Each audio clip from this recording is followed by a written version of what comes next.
الله على سيدنا محمد وعلى آله وصحبه وبارك وسلم. الحمد لله رب العالمين. Amin ya rabbal alamin. Amma ba'du. Wassalamualaikum warahmatullahi wabarakatuh. Para hadirin hadirat, tetamu Allah, tetamu Rasulullah sallallahu alaihi wa alihi wasallam. Segala puji bagi Allah.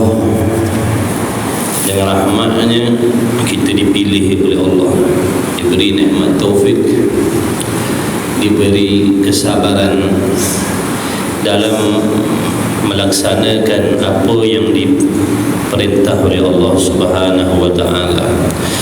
Kita sangat-sangat bertuah kerana pada pagi ini kita diberi taufik oleh Allah untuk melaksanakan tanggungjawab yang diwajibkan oleh Allah.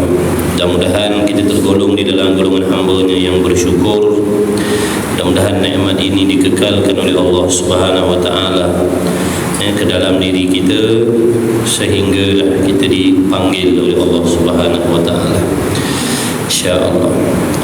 Walladzina jahadu fina lanahdiyannahum subulana. Kata Allah, barang siapa yang bersungguh-sungguh kepada kami, barang siapa yang bersungguh-sungguh sanggup mengorbankan masanya, kepentingannya, keseronokannya diketepikan, melawan hawa nafsunya, berperang dengan bisikan syaitan, meninggalkan dunia, menguzlahkan dirinya daripada makhluk agar dapat mereka menunaikan perintah Allah. Itu orang-orang, ciri-ciri orang-orang yang bersungguh untuk mendekatkan diri kepada Allah. Lanahdiyannahum subulana.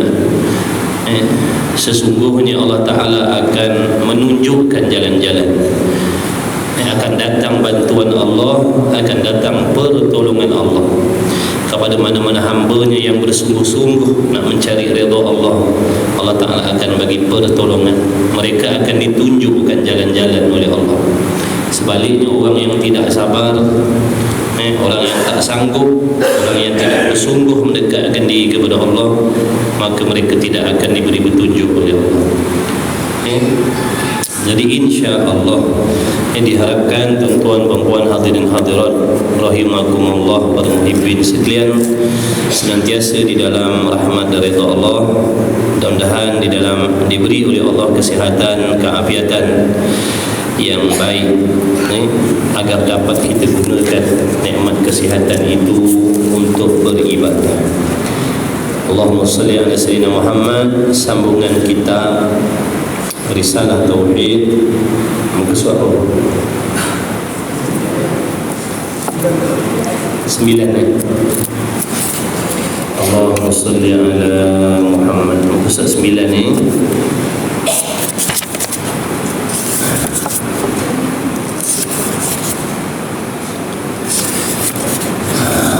Kenyataan yang pertama. Betul. Baik.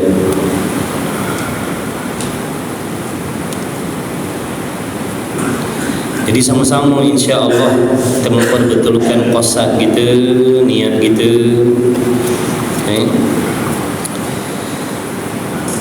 Timbulkan dalam hati kita rasa syukur, terima kasih kepada Allah kerana memberi taufik kita dapat duduk dalam majlis ilmu. Kena hargai kerana nikmat menuntut ilmu ini nikmat yang tidak boleh dibeli, walaupun seseorang itu jutawan.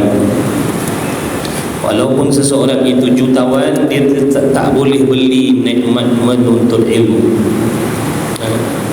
Sebab itu kita yang diberi oleh Allah pertolongan menjadi orang yang menuntut ilmu ni, perlulah di dalam hati kita ada rasa syukur sangat-sangat. Kena rasa bertuah, kena rasa bahagia, kena rasa seronok. Kerana kata ulama, di antara sebab orang-orang yang duduk dalam majlis ilmu yang telah diberi kefahaman oleh Allah, tetapi mereka tidak mampu mengamalkan. Di antara punca dan sebabnya, di dalam hati mereka tak rasa seronok dapat ilmu. Di antara punca seseorang yang diberi ilmu, diberi kefahaman, tak boleh beramal dengan ilmu. Dia hanya mendapat hidayah, petunjuk, tapi tidak mendapat taufik untuk mengamalkan. Jadi ilmu itu sekadar menjadi perhiasan. Tahu yang ni halal, yang tu haram, yang ni bagus, yang tu tidak, tapi tidak dapat mengamalkan. Di antara puncanya, kerana dalam diri kita tak rasa seronok diberi ilmu oleh Allah. Dalam hati kita rasa biasa je. Diberi ilmu oleh Allah, kita rasa biasa, tak ada rasa mendapat sesuatu yang bernilai. Tak sama seperti kita mendapat nikmat dunia. Macam mana kalau kita sakit, tiba-tiba Allah bagi sihat, rasa seronok. Kita sedang perlukan duit, tiba-tiba dapat duit, seronok. Dalam hati kita rasa macam bertuahnya, ya Allah, seronoknya, ya Allah, terima kasih ya Allah. Betul? Jadi dalam hati kita perlu ada rasa demikian, malah lebih daripada itu lagi, apabila kita diberi ilmu oleh Allah. Itu menunjukkan seseorang itu menghargai petunjuk Allah Ta'ala. Tanda-tanda seorang itu kagum, seronok, bangga, bahagia kerana dia diberi oleh Allah sesuatu yang tidak ternilai. Tapi sebaliknya, kalau kita ditempatkan oleh Allah dalam majlis ilmu, tapi dalam hati kita rasa biasa, rasa macam tak ada apa-apa, daripada kita tak faham, kemudian duduk dalam majlis ilmu jadi faham. Daripada tak pernah tahu jadi tahu. Siapa yang bagi tahu tu? Siapa yang bagi faham tu? Allah. Tapi kita rasa biasa, rasa macam tak ada apa-apa. Ini kata ulama punca di antara sebab kita tak boleh beramal dengan ilmu, kerana dalam hati kita merendah-rendah. Faham tak? Ini di antara adab, tuan-tuan. Ini di antara adab menuntut ilmu. Kita kena tahu, kita tak nak jadi orang yang banyak ilmu tapi tak dapat beramal. Dapat hidayah tapi tak boleh nak beramal. Nampak benda tu baik, nampak benda tu bagus, tapi nak buat tak dapat. Nampak benda tu jahat, nampak benda tu rugi, nampak benda tu haram, tapi nak tinggalkan tak boleh. Nampak? Kita boleh meninggalkan maksiat, kenapa? Taufik, pertolongan Allah. Kita boleh beramal dengan benda baik-baik, kenapa? Taufik Allah. Tapi bila kita tak dapat taufik, kita hanya boleh tengok daripada jauh je benda baik. Boleh tengok je, tapi nak buat tak boleh. Sebab tu ada sebab dia tu. Di antara sebabnya, dalam hati tidak terasa bangga diberi ilmu oleh Allah. Ramai kita tak berasa tu. Kita datang majlis ilmu, duduk balik, duduk balik, duduk balik. Kita buka kartu, buka kartu, buka kartu. Dalam hati kita tak ada rasa seronok mendapat ilmu. Tak sama macam kita duduk sini, tiba-tiba orang bagi seorang 200, seronok tak? Kalau kita bercerita sampai kat kedai, seronok kan? Dapat duit ni. Itu bangga. Tapi bila dapat ilmu dia, macam tak ada apa. Jadi sama-sama kita baiki, insya-Allah. Mudah-mudahan kita mendapat taufik daripada Allah mengamalkan. Kerana ilmu selagi tidak diamalkan, tidak ada apa-apa pun kemuliaan. Ilmu selagi tidak diamalkan, tak ada apa kemuliaan pun yang kita dapat. Baik, qala al-muallif rahimahullah taala. Nah, ilmu kena sabar, tuan-tuan. Kalau orang kata subuh nanti pukul 6.30 insya-Allah ada jutawan nak datang tabur duit, kita tunggu tak, tuan-tuan? Subuh nanti Tok Imam kata subuh besok ada jutawan nak datang, dia nak tabur duit. Kita tunggu lah. Agak-agak tepat 6.30 kalau dia tak datang, kita balik lah. Tak balik. Barangkali dia lambat sikit, betul? Orang yang nak sungguh-sungguh dia akan tunggu. Tapi orang yang tak berapa nak bersungguh, dia akan balik. Ilmu punya tu. Ilmu pun kena macam tu. Kita kena tunggu lah. Ada orang tak sabar, tuan-tuan. Akhir zaman ni banyak anak murid nak tu guru dengar cakap dia. Akhir zaman cara mengaji, anak murid nak dengar, anak murid nak guru dengar cakap dia. Guru nak ikut arahan dia. Dia guru nak kena ikut masa dia. Sepatutnya murid kena ikut masa guru. Jadi banyak benda kita nak kena ngaji dah. Ilmu ni mulia, tuan-tuan. Ilmu ni luas. Nak dapat dia bukan mudah. Dia tak sama dengan duit. Duit mudah nak dapat, tuan-tuan. Ilmu payah. Tu iklan dah. Tu iklan dah. Jarang-jarang tu dapat iklan macam tu. Orang bertuah ni dapat. Kena ingat sampai bila-bila, insya-Allah. Kenyataan yang pertama. Kenyataan yang pertama, betulkan niat kita belajar kerana Allah. Mudah-mudahan Allah Ta'ala menghilangkan kejahilan dalam diri kita. Belajar nak beramal dengan ilmu, insya-Allah. Baik, kenyataan yang pertama, hukum akal. Jadi hukum akal ni, tuan-tuan, puan-puan, hadirin hadirat, perkara yang sangat-sangat penting difahami. Sangat penting dipahami. Kerana pengertian memahami tentang hukum akal ini merupakan alat untuk kita mengenal Allah Subhanahu wa Ta'ala. Ini CP penting dia. CP penting. Jadi sementara awal ngaji sungguh-sungguh, fahamkan baik-baik. Kalau patut catat-catat, patut tulis-tulis. Kerana pengertian memahami hukum akli ini wajib hukum dia. Mesti, tak kira tua muda, mesti. Kalau tak faham hukum akal ni, kita payah nak belajar sifat 20. Payah nak faham. Jadi ni sifir dia. Sifir dia. Faham baik-baik. InsyaAllah kita tak baca laju kita ni, kita baca perlahan. Nak laju, tuan-tuan baca sendiri ya. Nak laju, nak cepat habis, baca sendiri. Beli buku, baca sendiri. Jadi qala al-muallif rahimahullah ta'ala wa nafa'ana wa iyyakum bi'ulumi fid dharain amin ya rabbal alamin. Kenyataan yang pertama tentang hukum akal. Di dalam agama ni macam-macam hukum ada, tuan-tuan. Hukum akal ada, hukum syarak ada, hukum adat ada, hukum aradi ada. Macam-macam hukum. Jadi kita kena mengaji, ambil tahu. Jangan bila orang kata sebut wajib, kita tahu wajib sembahyang. Bila sebut wajib, kita tahu wajib puasa je. Padahal wajib itu macam-macam wajib yang ada.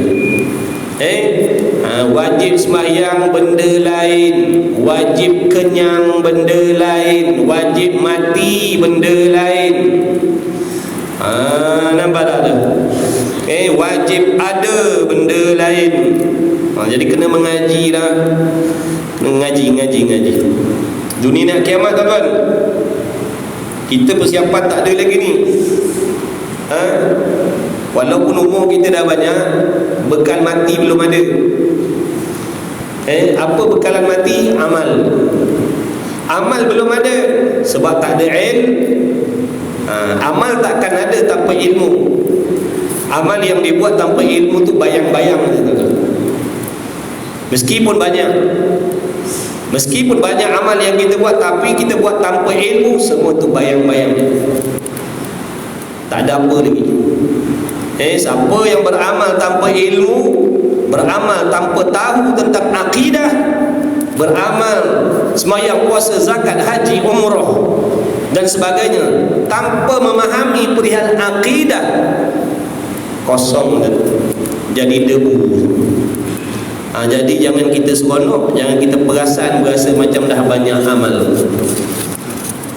Jangan kita perasan itu semua penyakit ujub. Ujub ni sifat mazmumah yang wajib kita jauhkan.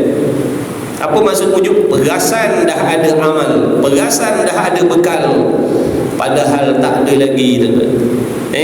Macam mana kita nak kata ada bekal amalan yang kita buat selama ni tanpa ilmu? Fardu ain, tauhid tak lepas lagi.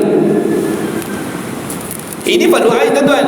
Tauhid ni fardu ain, tak lepas lagi. Macam mana kita nak kata ada amal? Imam Ghazali kata, siapa yang beramal tanpa mengenal Allah, amalnya Allah tak terima. Siapa beramal tanpa kenal Tuhan, amalnya Allah tak terima. Kita dah kenal Tuhan belum? Seperti yang ulama sebutlah. Apa maksud mengenal Allah? Mengetahui apakah sifat-sifat yang wajib bagi Allah. Apa sifat yang wajib bagi Allah? Ada berapa sifat yang wajib bagi Allah yang mesti kita i'tiqadkan dalam hati? Apa sifat yang mustahil bagi Allah yang mesti kita jauhkan dalam hati kita? Yang wajib kita nafikan kerana itu bukan sifat Tuhan. Wajib kita menyucikan zat Allah daripada sifat-sifat mustahil. Apa sifat mustahil? Dan apa sifat yang harus bagi Allah? Dah tahu ke belum? Belum. Makna belum lepas fardu. Maknanya belum kenal dah macam mana semayang kita, macam mana sembahyang kita, macam mana puasa kita, macam mana haji kita. Kita buat amal ni tanpa kita kenal Tuhan. Nampak dah tu? Jadi belum ada lagi apa-apa, tuan-tuan. Kita ni Allahu Akbar. Tak payahlah kita nak sengih seorang-seorang rasa syok sendiri. Yang kita buat tu belum lagi tentu diterima oleh Allah kerana buat tanpa syarat-syarat yang cukup. Tapi tak apa, belajar sungguh-sungguh. Belajar sungguh-sungguh, mudah-mudahan ada lebih kurang Allah atas diri kita. Sesungguhnya tiap-tiap seseorang yang hendak mengenal Allah Ta'ala. Maksud yang hendak mengenal ni bukan maksud pilihan, siapa nak kenal, siapa tak nak. Mengenal Allah ni wajib pada syarak. Apa maksud wajib pada syarak? Perkara yang mesti, tuntutan yang muktamad, yang putus. Wajib ni makna mesti, wajib syarak. Perkara yang Allah perintahkan ke atas tiap-tiap mukallaf sebagai perintah, sebagai suruhan yang muktamad. Siapa pun dia, meskipun dia raja, dia anak raja, dia wajib melaksanakan kewajipan yang Allah pikulkan atas diri. Meskipun dia raja, dia mesti semayang. Dia raja, dia mesti puasa. Dia raja, dia mesti menutup aurat. Dia raja, dia mesti belajar fardu ain. Sebab itu perintah Tuhan ke atas sekalian hamba-Nya. Tak peduli apa pangkat jawatan atas dunia. Maka ini di antara perkara yang diwajibkan oleh Allah. Yang tak boleh tidak, yang tak dapat tidak, semua orang mesti ambil tahu, mesti ambil peduli. Barang siapa yang tak ambil tahu, yang tidak mengenal Allah, sesungguhnya dia telah meninggalkan salah satu daripada perkara yang diwajibkan oleh Allah. Apa hukum meninggalkan perkara yang wajib? Perkara wajib bila ditinggalkan jadi haram. Judi haram tak? Berzina haram tak? Haram. Membunuh kan? Haram, betul? Dedah aurat? Haram. Tak kenal Allah juga hukumnya haram. Sama-sama jijik. Faham tak? Benda haram ni benda jijik. Benda haram ni benda yang jijik di sisi Allah. Jadi minum arak jijik, berzina jijik, dedah aurat jijik pada Allah. Tak kenal Allah pun jijik. Faham tak? Maka kita kena jauhkan diri kita daripada benda-benda yang Allah jijik, yang Allah benci. Kena tinggalkan. Jangan kita meninggalkan benda haram dengan sebab benda tu jijik pada nafsu kita. Contohnya gini, kalau orang nak bagi kita makan anjing babi, kita tak nak. Sebab apa tuan-tuan? Sebab haram ke sebab jijik pada nafsu kita?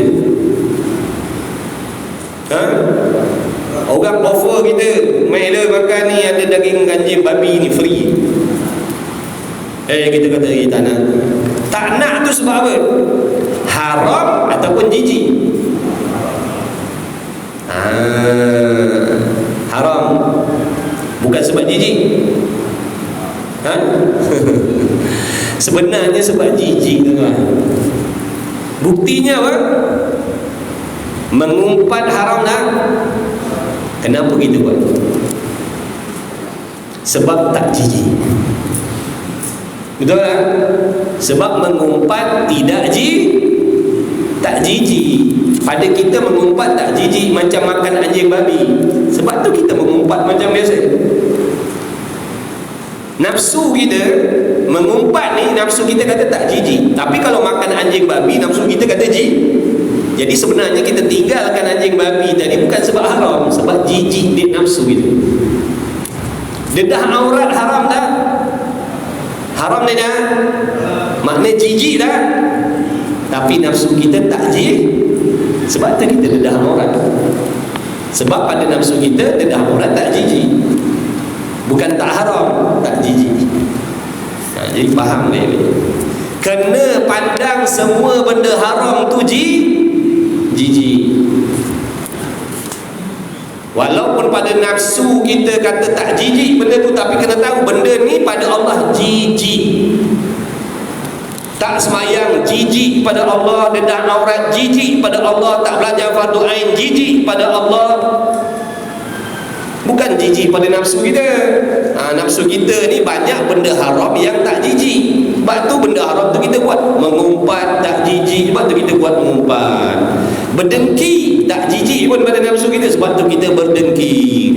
Bersangka buruk dengan orang lain tak jijik, sebab tu kita suka bersangka buruk. Padahal benda-benda tu semua jijik pada Allah. Faham baik-baik. Kena ingat, setiap benda haram tu jijik pada Allah, maka kita kena jauhkan. Walaupun pada nafsu kita kata tak jijik benda. Baik, jadi wajib sesungguhnya tiap-tiap seseorang yang hendak mengenal Allah Ta'ala. Nak kenal Tuhan tak? Nak kenal Tuhan? Nak duit tak? Kuat sikit. Nak duit kuatnya ni. Nak kenal Tuhan tak berapa kuat nak. Wajib kenal Allah. Wajib kenal. Mengenal Allah ni wajib, bukan sunat tuan-tuan. Kalau sunat boleh pilih. Siapa nak buat, siapa tak nak tak payah. Tak apa kalau sunat. Ini bukan sunat, wajib. Sama macam solat 5 waktu tu, wajib. Jadi wajib mengenal Allah Ta'ala dan mengakui dan mengetahui sifat-sifatnya, sifat-sifat Allah. Kena tahu sifat-sifat Allah. Dah tahu ke belum? Kita dah tahu ke belum sifat-sifat Allah ni? Allah ni ada berapa sifat dia? Tuhan ni ada berapa sifat dia? Semua kita tak boleh jawab. Maknanya belum lepas doa, ngaku je lah tuan-tuan. Di antara sifat dan akhlak yang kena ada dalam diri orang menuntut ilmu, rendah diri, mengaku kesilapan, mengaku kesalahan. Jangan kita tak tahu, kita kata kita tahu. Kita tak kenal, kata kenal. Ini sifat sombong. Tak nak mengaku kelemahan diri ni akan memundurkan kita, akan menjauhkan diri kita daripada petunjuk Allah. Sebab tu di antara sifat yang kena ada dalam hati-hati orang yang menuntut ilmu, rendah diri. Ya Allah, memang betul aku salah. Ya Allah, memang aku tak tahu. Ya Allah, memang aku dosa. Orang yang ada sifat macam ni, insya-Allah Dia akan berjaya. Tapi kalau orang jadi tak ngaku kesalahan, dia tak akan dapat ilmu sampai bila-bila. Jadi kita kena ngaku dah bila kita tahu kita tak tahu lagi, kita sedar yang kita tak tahu lagi sifat-sifat Allah, maka aku mestilah aku mesti kena belajar.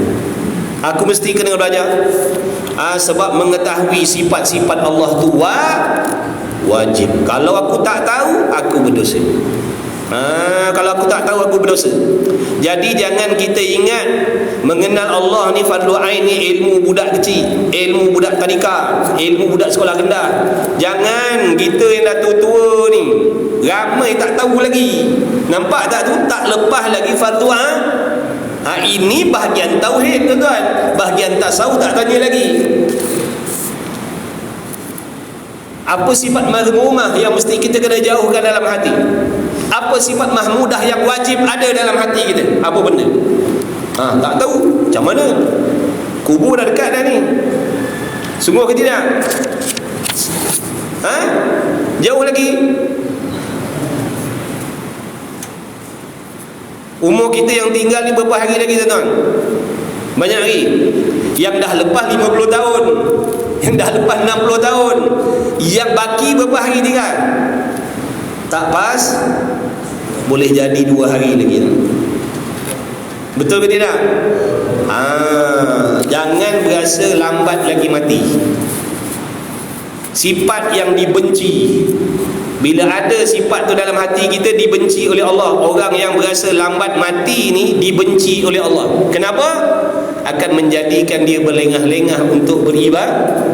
Nantilah sihat lagi, nantilah panjang umur lagi, nantilah. Sebab dia berasa dia hidup sampai tahun depan. Rupanya esok lusa dah umum nama ni kat masjid. Jadi jangan ada sifat panjang angan-angan. Dia akan memundurkan kita ibadat. Kita akan tangguh-tangguh, nantilah belajar. Padahal nak mati dah ni. Berapa ramai orang yang mati dalam keadaan tak kenal Tuhan ni, tuan-tuan. Kita nak jadi macam tu ke? Satu ketika Allah Subhanahu Wa Taala, dulu Allah Taala menunjukkan kepada Nabi Allah Isa alaihi salatu wasalam akan dunia dengan rupa. Allah Taala merupakan dunia itu dalam bentuk perempuan yang tua bangka tapi buang tebiat. Waktu Nabi Allah Isa, Allah tunjukkan rupa dunia dalam bentuk perempuan tua yang buang tebiat. Tua kerepot dah, tapi buang tebiat, pakai kasut tumit tinggi 8 inci, shadow 7 warna, belah kanan 7 warna, belah kiri pipi merah. Gencu, bukan main. Kuku warna-warni, tua bangka dah. Perhiasan bukan main lagi. Lalu Nabi Allah Isa tanya dia, berapa ramai dah suami kau? Ada berapa ramai suami kau? Dia kata, suami aku tak terkira ramai. Perempuan tadi siapa? Duni. Jadi ada berapa ramai suami kau? Dia kata tak terkira ramainya suami. Kemudian Nabi Isa tanya, mana pergi suami-suami kau tu yang kau kata ramai tadi? Adakah suami-suami engkau telah meninggalkan engkau, dengan makna dia mentalakkan engkau, ataupun engkau yang meninggalkan dia? Katanya perempuan tadi, yakni dunia tadi, dia kata semua laki-laki, semua suami aku tu, aku dah binasakan dia. Aku dah celakakan dia. Aku dah bunuh dia. Aku dah rosakkan dia. Jadi semua laki-laki dia tadi, semua suami dia tadi dah dibinasakan oleh perempuan ni tadi, yang namanya dunia. Lalu kata Nabi Isa, alangkah peliknya aku dengan suami-suami kau yang masih ada. Aku pelik, aku hairan tengok suami-suami engkau yang masih hidup. Mereka tak ambil pengajaran, mereka tak ambil pelajaran dengan suami-suami yang kau dah binasakan. Mereka masih lagi percaya dengan kau. Faham tak tu? Maknanya kita yang masih hidup ni masih lagi tertipu, terpedaya dengan permainan dunia. Sedangkan betapa ramai dah orang mati dalam keadaan dilekakan dengan dunia. Mati tak sembahyang, mati tak mengaji, mati tak taubat, mati macam-macam lagi dah. Mati dalam menangguh-nangguhkan, nantilah dulu sembahyang, nantilah dulu mengaji, nantilah dulu taubat, nantilah. Ramai yang mati dalam keadaan begitu tadi. Nanti mati, nanti mati. Berapa ramai? Ramai tak yang mati macam tu? Ramai. Tapi kita yang masih hidup ni tak nak jadikan iktibar. Kita tak nak jadikan iktibar. Kita ikut juga perangai-perangai orang yang dah mati dalam keadaan begitu. Jadi hati-hati. Tidak mustahil kalau kita tak beringat, kita pun akan mati dengan cara yang sama. Kita pun nanti akan mati dalam keadaan cara yang sama macam yang dah mati banyak-banyak. Na'udzubillahi min dzalik. Mudah-mudahan Allah mengampunkan mereka. Amin ya Rabb. Amin ya Rabbal alamin. Jadi kita ni jadikan iktibar. Jadikan pelajaran tuan-tuan. Gunakan masa kita yang tinggal ni baik-baik. Atur masa kita baik-baik. Supaya ada bekalan kita nak bawa balik akhirat.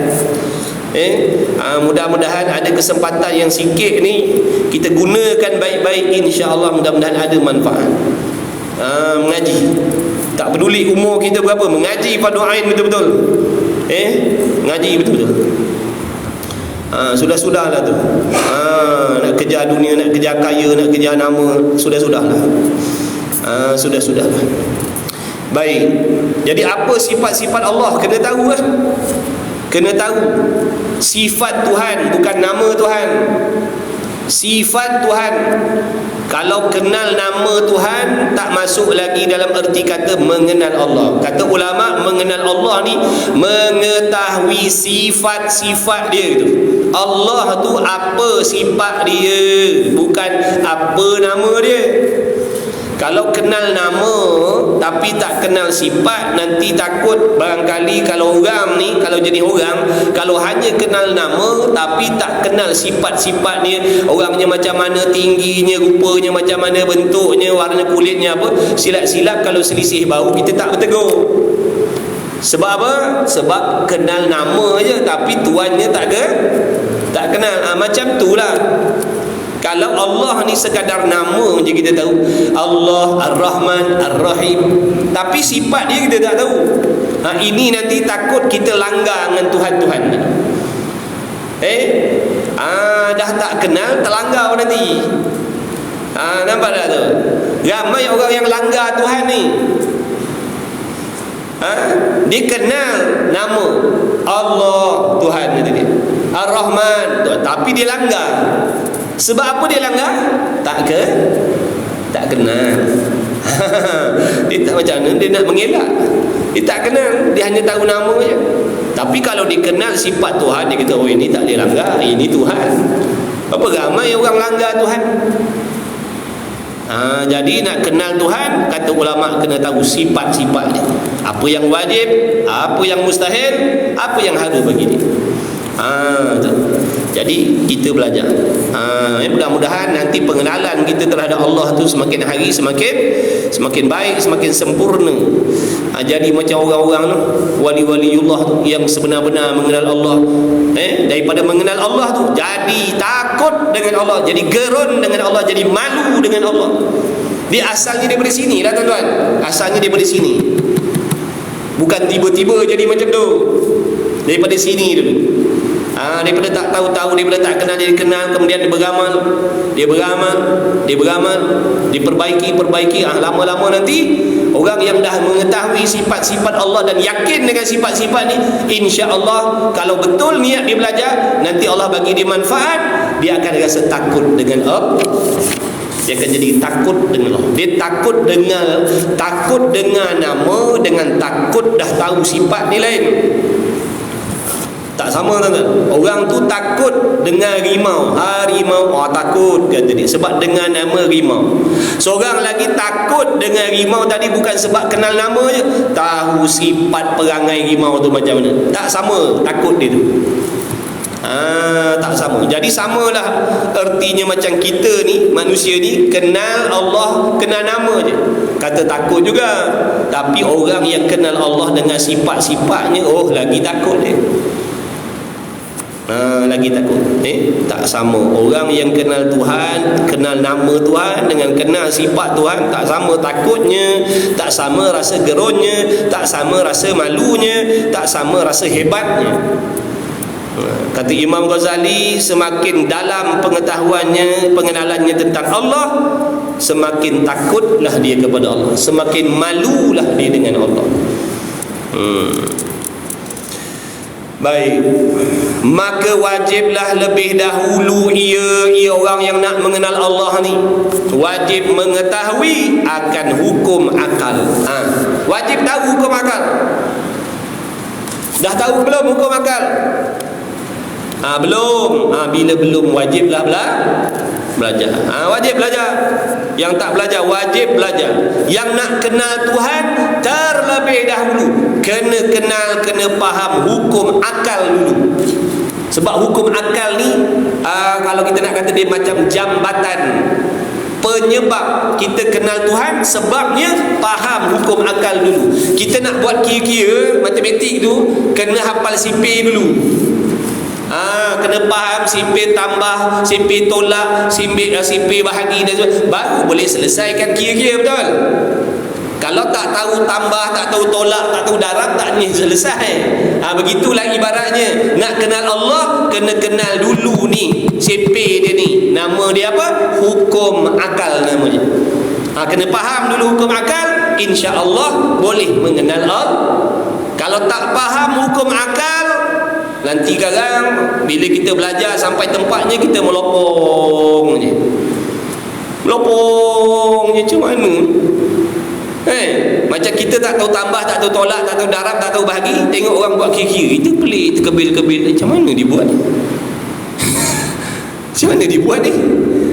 Terkebil-kebil, kita tengok. Macam mana ni? Sebab apa? Kita tak tahu dia punya sipir. Orang tahu sipir, dia tahu. Tambah-tambah, kurang-kurang. Itu dia tahu. Kita tak tahu. Samalah ni. Orang belajar sifat 20. Orang sedang terangkan tentang sifat-sifat Allah, dan dia dah tahu hukum akal. Dia seronok mengaji. Dia seronok, dia layan, dia mengaji sifat 20, dia jadi seronok lah. Kita yang tak tahu hukum akal tadi, bila belajar sifat 20 kita jadi blur. Cerita pasal apa ni? Apa benda ni? Apa ni cerita tentang? Tu ibaratnya. Sebab tu sementara awal kitab ni ngaji betul-betul. Sementara awal kitab ni ngaji betul-betul, ambil betul-betul. Sebab tu saya cakap dengan kawan-kawan yang mengaji secara bertalaki macam ni, yang mengaji secara online, cepat.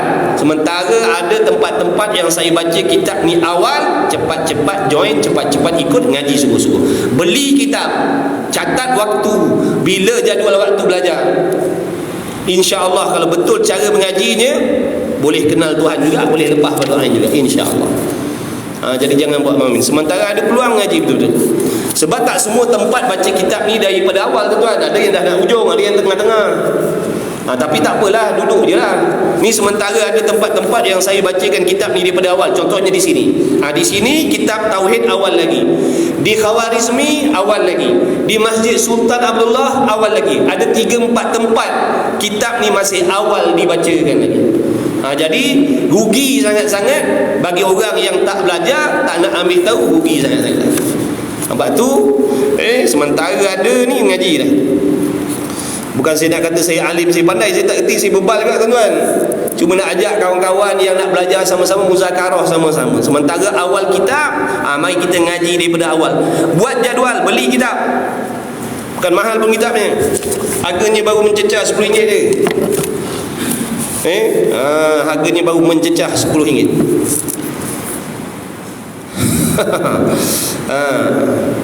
Chicken chop lagi mahal tu kan. Chicken chop RM16 sepiring.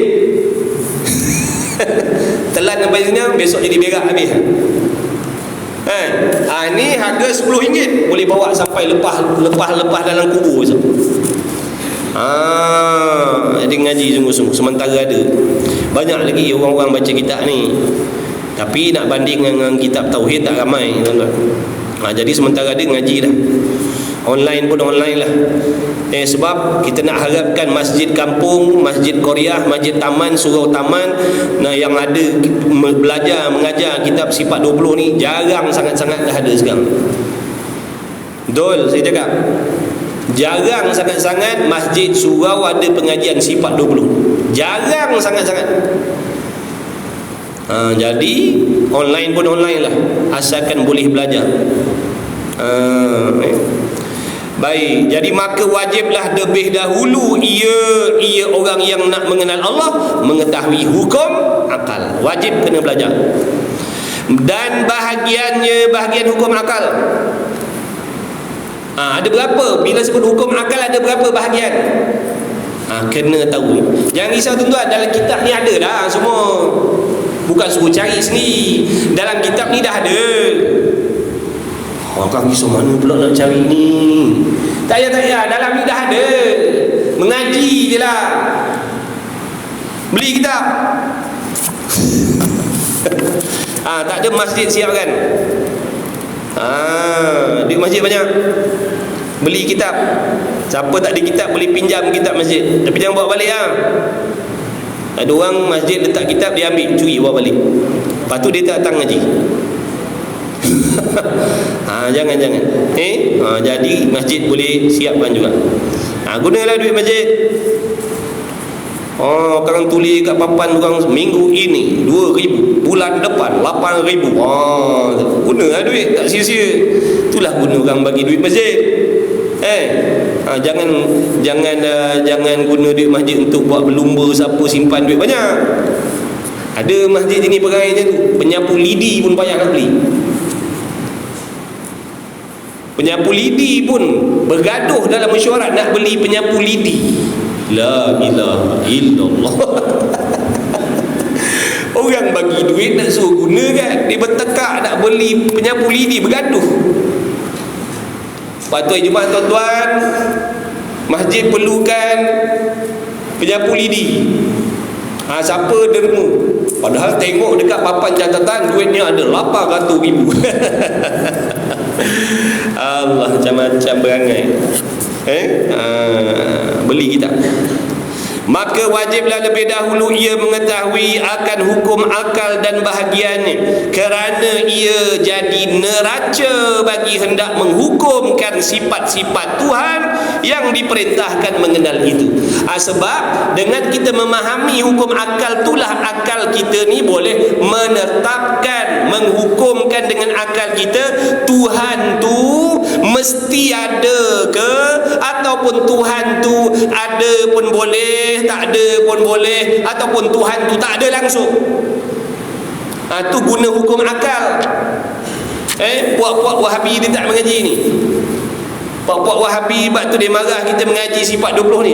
Dia kata siapa mandai-mandai yang mewajibkan Tuhan tu, kata dia. Itulah kau aku ajak mengaji tak mau.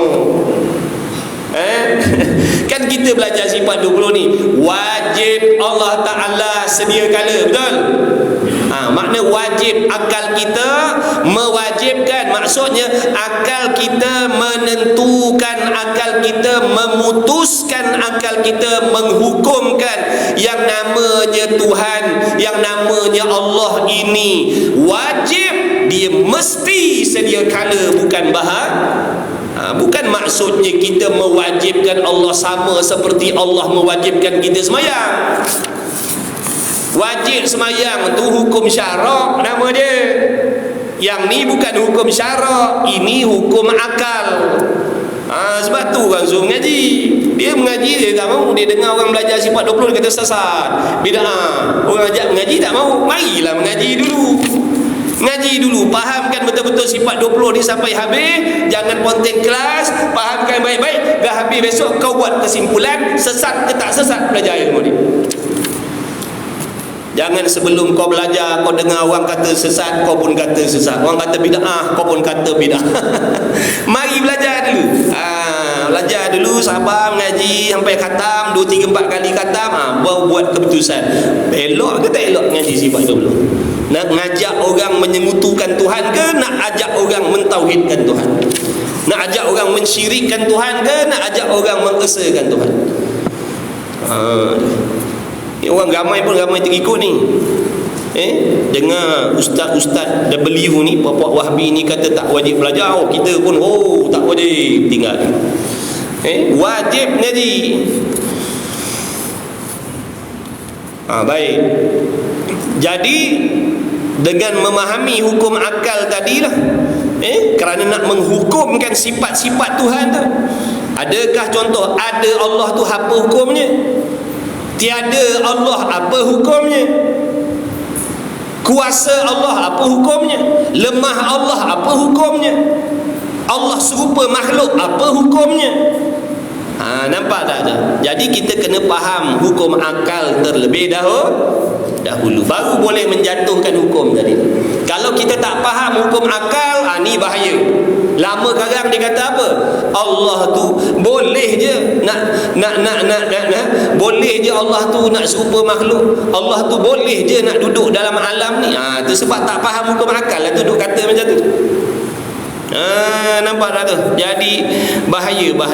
Ulama kata belajar tak payahlah kita banyak songeng gitu. Mengaji. Mak bapak kita, nenek moyang kita dulu semua mengaji sifat 20 ni. Kita je ni, cucu-cucu ni, peringkat cucu-cucu cicit ni, kemudian dia kata tak wajib, menyalahkan datuk nenek moyang. Datuk nenek moyang dulu semua ngaji sifat 20 ni. Mana-mana, rata-rata masjid, surau, semua belajar mengaji sifat 20 ni. 10-15 tahun kebelakangan ni je. Bila puak-puak Wahabi ni dah banyak masuk masjid, masuk surau, masuk gini, masuk gitu, duk sebar kata tak wajib. Tu orang ramai tinggal dah tu. 10-15 tahun kebelakangan ni ataupun 20 tahun kebelakangan. Dulu tak ada tuan-tuan. Dulu sebut surau masjid semua ada sifat 20. Sebab wajib belajar. Di sisi akidah kita ahli sunnah wal jamaah, ini fardu ain. Habis sekarang tak ada dah. Tak ada tadi. Sifat 20 ni kalau cari dalam Melaka ni tak tahulah berapa buah masjid surau je yang ada baca. Tempat-tempat lain pun sama macam tu. Sebab dah terikut pahaman tadi tu. Tak wajib belajar kata dia. Padahal di sisi kita kata wajib. Kesian orang. Ada orang nak belajar tapi kat surau masjid dia tak ada. Sebab pengerusinya dah terpedaya dengan pahaman tu.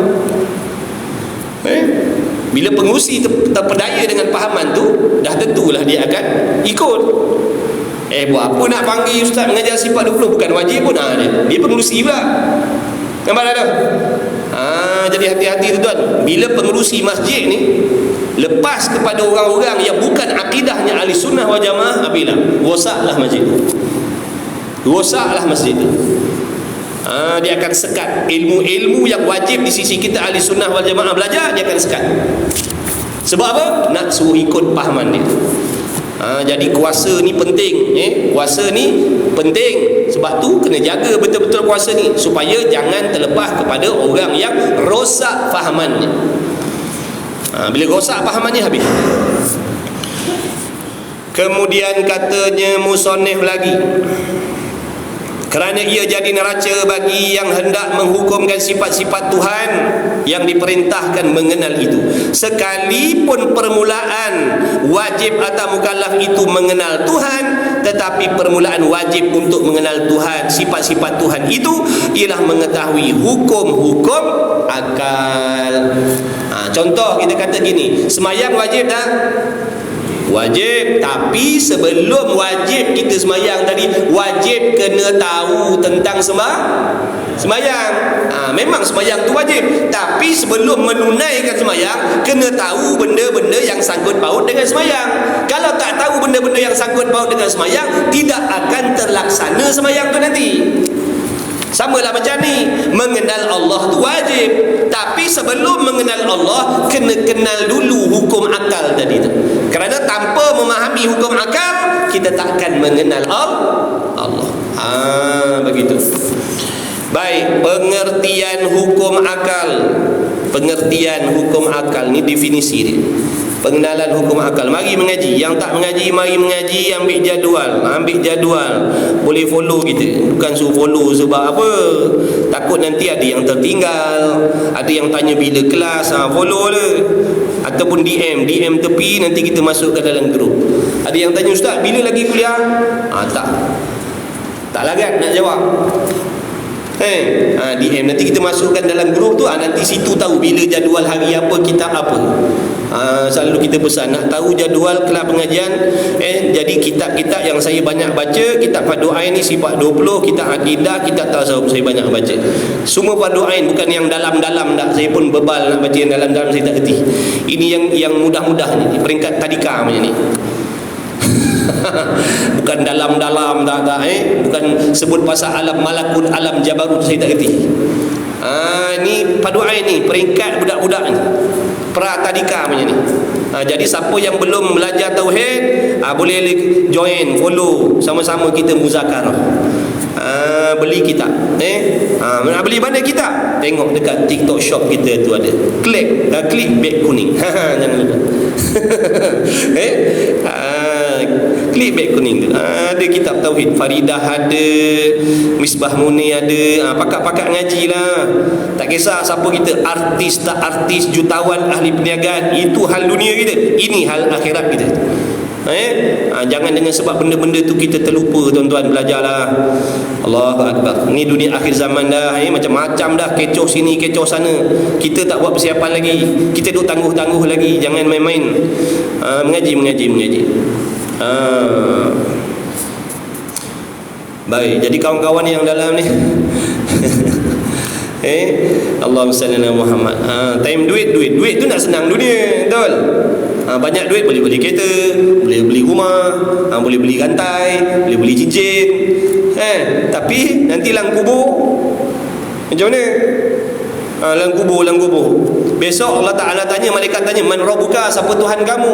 Nak jawab macam mana kalau tak kenal Tuhan? Nak jawab macam mana dalam kubur tu kalau tak kenal Tuhan? Soalan dalam kubur tu besok yang nak menjawabnya terulang kepada amalan kita waktu hidup. Kalau dalam waktu hidup ni kita tak kenal Tuhan, jangan harap dalam kubur besok boleh jawab Allahu Rabbi. Tak boleh jawab, tuan-tuan. Walaupun sekarang kita buat wirid, contohnya Allah Tuhan aku, Allah Tuhan aku. Orang lain wirid subhanallah, alhamdulillah, wala ilaha illallah akbar. Kita buat wirid apa? Allah Tuhan aku, Allah Tuhan aku, Allah Tuhan aku, Allah Tuhan aku. Apa pasal ni wirid macam ni? Standby. Nanti dalam kubur malaikat tanya, senang nak jawab. Walaupun duk hafal macam tu, takkan boleh jawab. Sebab yang menjawab dalam kubur tu besok amalan kita sendiri. Kalau waktu dihidup kat dunia tak kenal Tuhan, jangan harap boleh jawab besok dalam kubur. Orang yang boleh jawab tu orang yang betul-betul kenal Tuhan, boleh jawab. Kalau tak kenal, jangan harap nak jawab.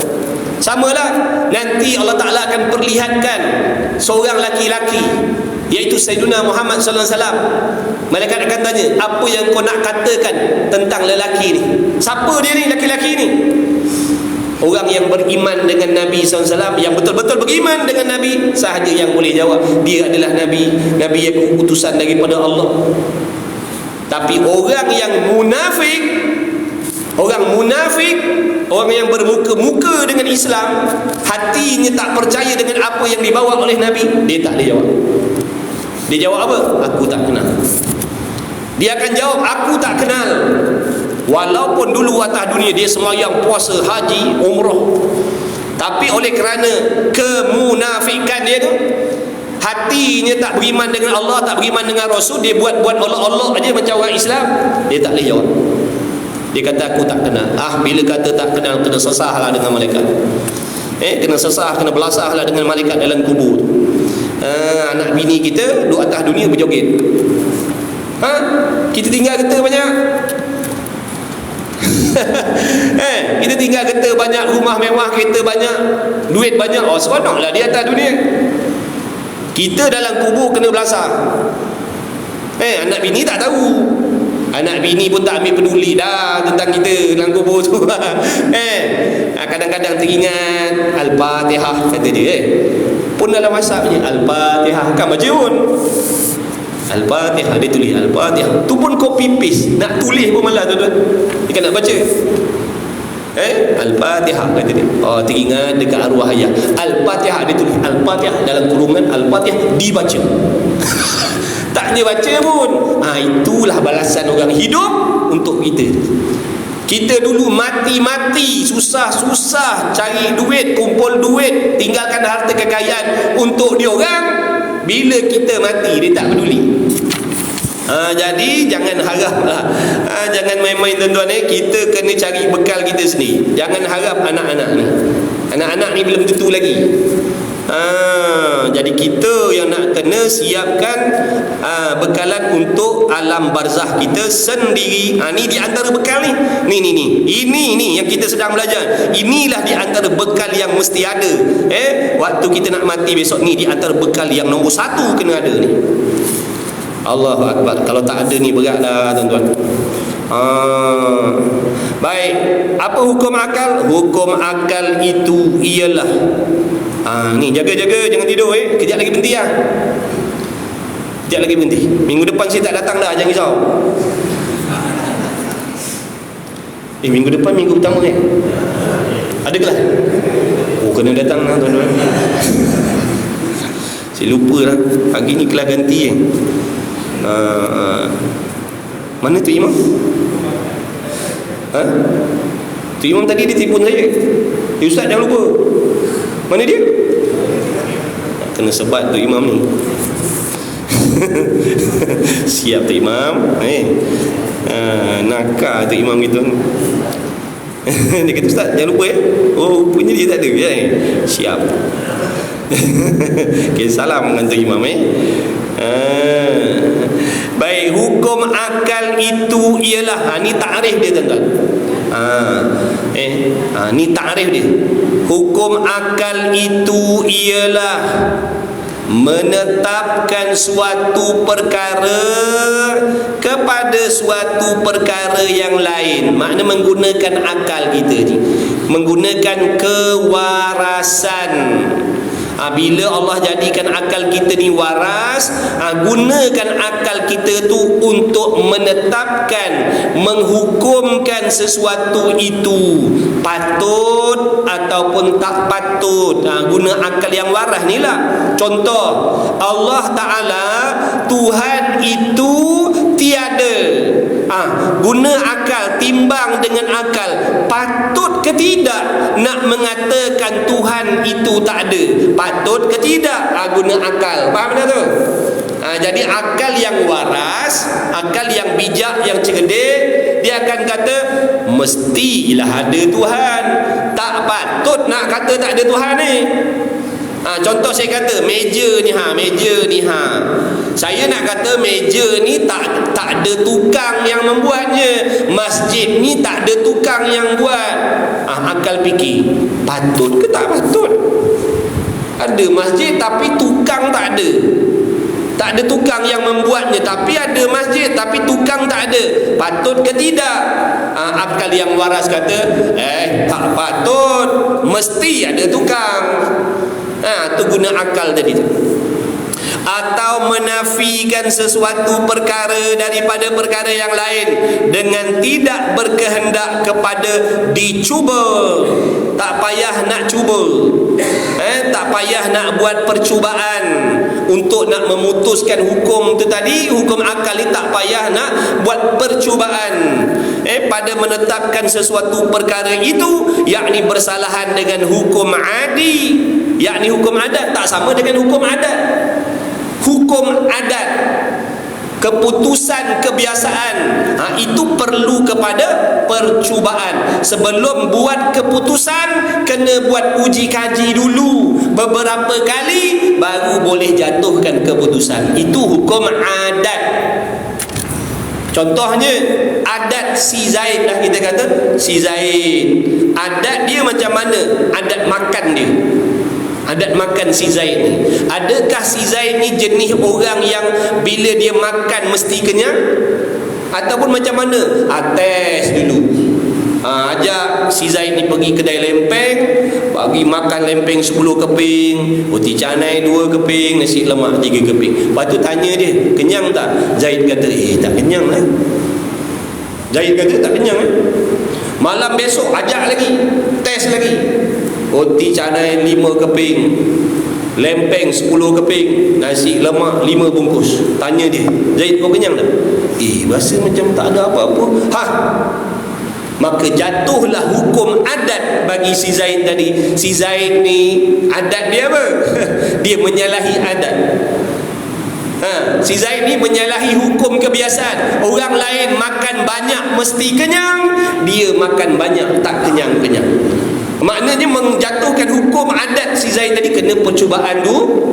Kena cuba dulu baru boleh jatuhkan hukum. Itu hukum adat. Hukum adat nak kena test dulu baru boleh jatuhkan hukum. Hukum akal tak payah. Tak payah nak buat percubaan. Tak payah nak buat percubaan dulu. Cuba uji kaji dulu. Cuba buat ujian dulu. Masjid ni ada tukang ke tidak? Cuba buat uji kaji dulu. Tak payah. Tak payah buat uji kaji dan tidak bergantung kepada sesuatu perbuatan yang diperbuat oleh mukallaf bersalahan dengan hukum syar'i. Tak sama pula dengan hukum syarak. Hukum syarak itu adalah keputusan yang dibuat, yang disuruh oleh Allah, oleh pencipta ke atas kita. Allah yang suruh kita semayang, Allah yang suruh kita puasa. Wajib semayang tu Allah yang suruh, wajib puasa tu Allah yang suruh. Keputusan suruhan yang muktamad daripada Allah ke atas diri kita. Kalau kita buat dapat pahala, kalau tinggal berdosa. Itu hukum syarak. Jadi hukum adat ni tak sama dengan hukum adat. Hukum akal hukum akal ni tak sama dengan hukum adat. Hukum akal tak sama dengan hukum syarak. Hukum akal tak sama dengan hukum aradi, hukum janji Tuhan. Contohnya yang hidup wajib mati, yang mati wajib hidup kembali. Itu hukum aradi nama dia. Semua ada dalam kitab ni. Ngaji je lah. Semua ada. Sabar je lah. Ngaji je lah. Sabar je lah. Nak dapat ilmu ni kena sabar tuan-tuan. Dia tak boleh kopoh-kopoh.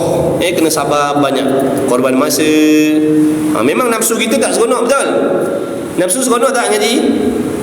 Jujur-jujur lah. Nafsu kita seronok tak ngaji ni?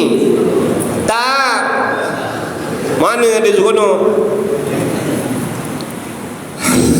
Mana ada nafsu seronok mengaji, tuan-tuan? Bohong. Sungguh nafsu tak seronok mengaji ni. Yang nama nafsu dia takkan seronok dengan taat. Faham tak tu? Sama semua, daripada tu imam sampai ke makmum, semua macam tu, sama. Kalau boleh tak payah mengaji lagi bagus, tak payah semayang lagi bagus. Tu nafsu suka. Nafsu suka. Kalau tak payah semayang langsung, seronok. Tak payah mengaji, seronok. Tak ada batasan dalam pergaulan, seronok. Tak payah tutup aurat, seronok. Tu nafsu. Tapi bila kata taat, memang nafsu benci, nafsu tak suka. Siapa pun. Sebab itu orang yang nak menunaikan perintah Allah sehingga dia terpaksa lawan nafsu dia. Nafsu dia tak suka mengaji, dia sabar, dia tahan. Aku mesti belajar sebab belajar ni wajib. Padahal pedih tu nak menahan tu. Walai tengok je ustaz sampai terabur balik dah. Tapi dia sabar. Nafsu kata balik tak ada datang balik buang masa je. Dia lawan. Sabar je. Sakit tak menahan tu? Sakit. Allah bayar dengan Allah bayar dengan syurga, Allah bayar dengan keampunan, Allah bayar dengan keredaan. Nampak tak tu? Pada ketika itu kedudukan hamba tu tadi lebih mulia daripada malaikat lagi. Sebab nak taat kepada Allah ni kena perang dengan setan, kena lawan nafsu, kena tinggalkan dunia, kena asingkan diri daripada manusia. Bila membuat benda-benda tadi baru boleh hasil ketaatan tadi. Sabar dia tadi, menahan nafsu. Nafsu nak lari dia sabar. Sabar ni makna apa? Tahan. Kalau nafsu ni kalau nak ikut lari, dia nak lari ni. Jangan datang kuliah, jangan dengar kuliah. Lagi. Dia sabar, dia tahan. Sabar, kejap tengok jam bila nak habis. Tengok jam bila nak habis. Dia sabar kalau nak ikut nak lari ni. Sabar dia. Dia sabar, Allah bagi pahala banyak. Waktu tu kedudukannya lebih mulia daripada malaikat. Nampak tak tu? Manusia ni ada kala kedudukan dia lebih mulia daripada malaikat, ada kala lebih hina daripada binatang lagi. Nauzubillah min zalik. Sebab tu alhamdulillah kita boleh sabar ni pun dengan rahmat Allah, dengan taufik Allah. Bukan sebab kita hebat, jangan perasan. Kali ni kuliah okey, yang minggu depan tak tahu lagi. Sebab tu jangan sombong. Semata-mata ni rahmat Allah. Alhamdulillah, syukur ya Allah kau bagi aku taufik.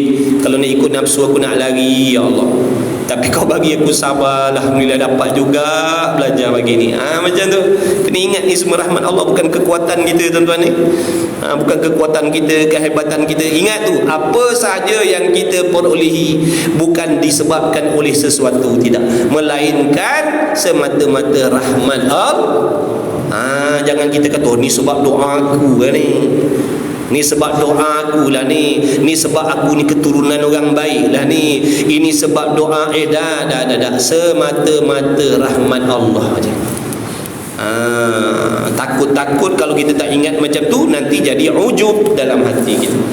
Penyakit ujub ni apa? Kagum dengan diri sendiri. Padahal segala kelebihan yang kita perolehi ni tak ada hubung kait dengan sebab musabab pun, bahkan semata-mata dengan kehendak Allah. Nak bagi hamba dia bagi. Siapa yang dia tak bagi, dia tak nak bagi, dia tak bagi. Tapi siapa yang dia nak bagi, dia bagi. Jadi kita ni mujulah Allah kehendak nak bagi taufik, nak bagi pertolongan, dapat mengaji, dapat mendengar, malah-malah pun. Kalau Allah tak kehendak, tak adalah kita ni tuan-tuan. Sebab tu kena rasa mujur, ya Allah, aku ni bukan orang baik, aku ni banyak dosa maksiat, tapi mujur kau pilih aku juga. Macam tu. Mujur, ya Allah, terima kasih lah ya Allah. Harap-harap akan datang pun kau pilih aku lagi, kau tolong aku lagi buat ibadah. Macam tu kena dalam hati kita. Okey, nak habis dah tuan-tuan. Nak habis dah. Tu beza. Jadi pengertian akal panjang tu, wallahu alam. Wallahu alam. Habis dah, nampak tak? Kan habis dah. Bukan kita nak duduk sini sampai Zuhur. Tak ada siapa sanggup nak duduk sampai Zuhur kat sini. Minggu depan kita jumpa lagi, insya-Allah. Jap saya nak tengok nak cak minggu depan datang ni dah.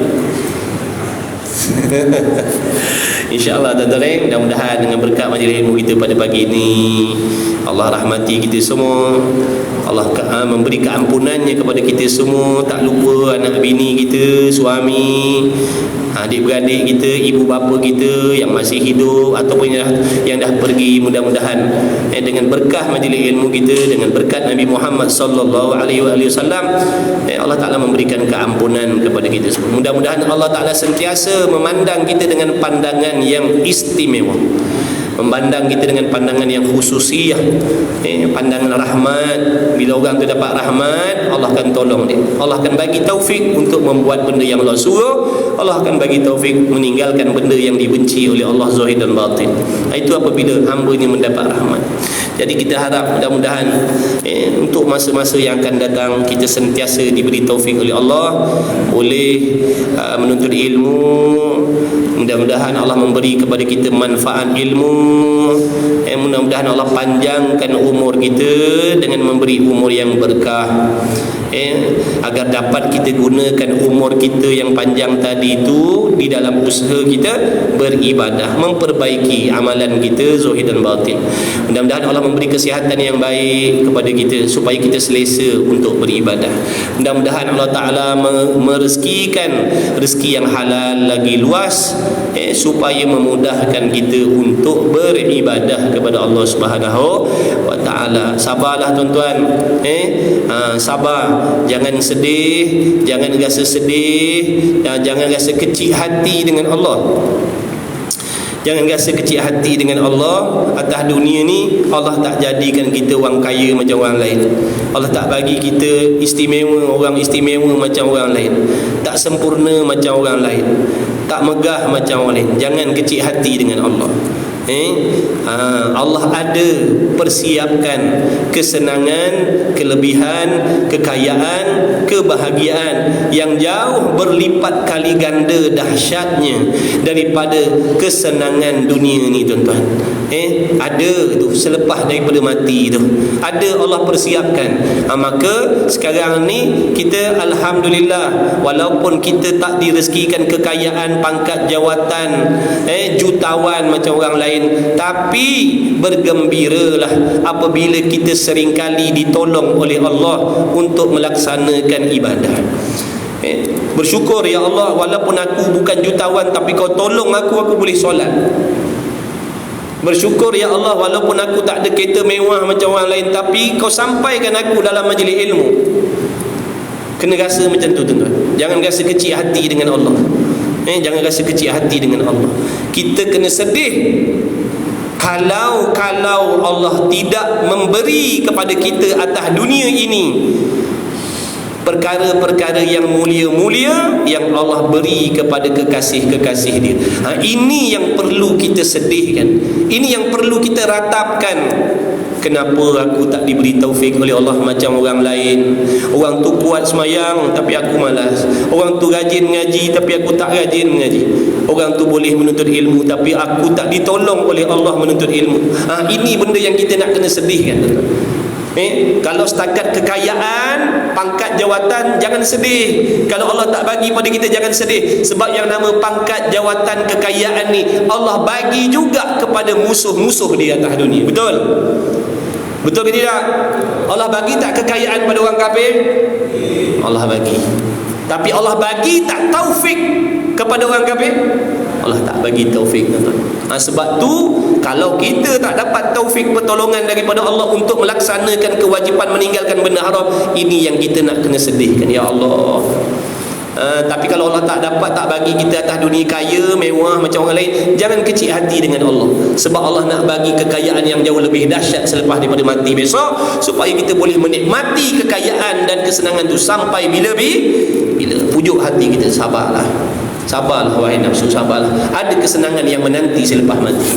Aku beriman, aku yakin ada kesenangan selepas mati yang jauh lebih dahsyat daripada kesenangan dunia. Insya-Allah, mudah-mudahan Allah ampunkan kita semua. Mudah-mudahan Allah tak tinggalkan kita. Mudah-mudahan kita semua yang hadir yang mengikuti ini direzekikan oleh Allah husnul khatimah. Amin ya rabbal alamin. Dan di kesempatan ini kita juga berdoa kepada Allah, ya Allah, dengan berkah majlis ilmu kita, dengan berkat junjungan besar Nabi kita Muhammad SAW, dengan berkat menjadi umatnya Nabi Muhammad SAW yang beriman, ya Allah, berilah kemenangan kepada saudara-saudara seagama kita, khususnya rakyat Palestin yang sedang dizolimi oleh orang-orang kafir harbi. Mudah-mudahan Allah Ta'ala memberi kemenangan kepada mana-mana sahaja umat Islam yang sedang ditindas oleh orang kafir harbi. Mudah-mudahan Allah Ta'ala memberi pertolongan. Mudah-mudahan Allah Ta'ala memberi kemenangan. Mudah-mudahan Allah Ta'ala meneguhkan keimanan mereka, memberikan kesabaran dalam hati mereka, redha dalam hati mereka. Mudah-mudahan Allah Ta'ala menghantarkan tentera-tentera Allah dalam mengalahkan tentera-tentera orang kafir harbi, seperti mana Allah Ta'ala mengirimkan pertolongannya kepada Nabi sallallahu alaihi wasallam dan para sahabat di dalam perang-perang yang dahulu. Mudah-mudahan Allah Taala memberi pertolongan yang sama kepada pejuang-pejuang mujahidin kita, insya-Allah. Amin ya rab, amin ya rabbal alamin. Bismillahirrahmanirrahim. Alhamdulillah wassalatu wassalamu ala Rasulillah.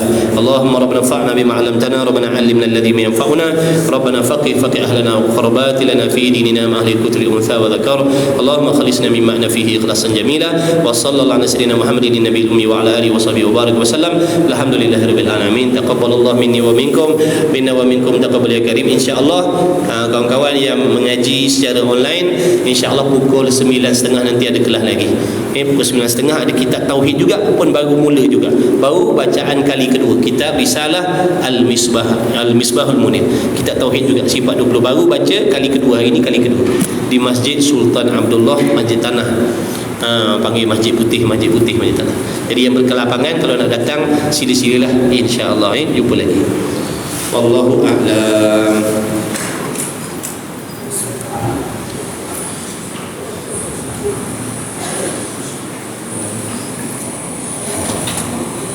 Love you too lah, insya-Allah Bami. Semua sama, insya-Allah. Allahumma salli ala Muhammad. Allahumma salli ala Muhammad. Jumpa lagi tak? Jumpa lagi Pak. Jumpa lagi, insya-Allah. Doakan saya, insya-Allah. Siap kami? Jumpa lagi, insya-Allah. Minta maaf lah, lama sikit. Jumpa lagi, insya-Allah. Jumpa lagi Pak. Jumpa lagi, insya-Allah. Jumpa lagi Pak. Jumpa lagi, insya-Allah. Jumpa lagi, insya-Allah. Jumpa lagi, insya-Allah. Siap, mari. Jumpa lagi. Jumpa lagi.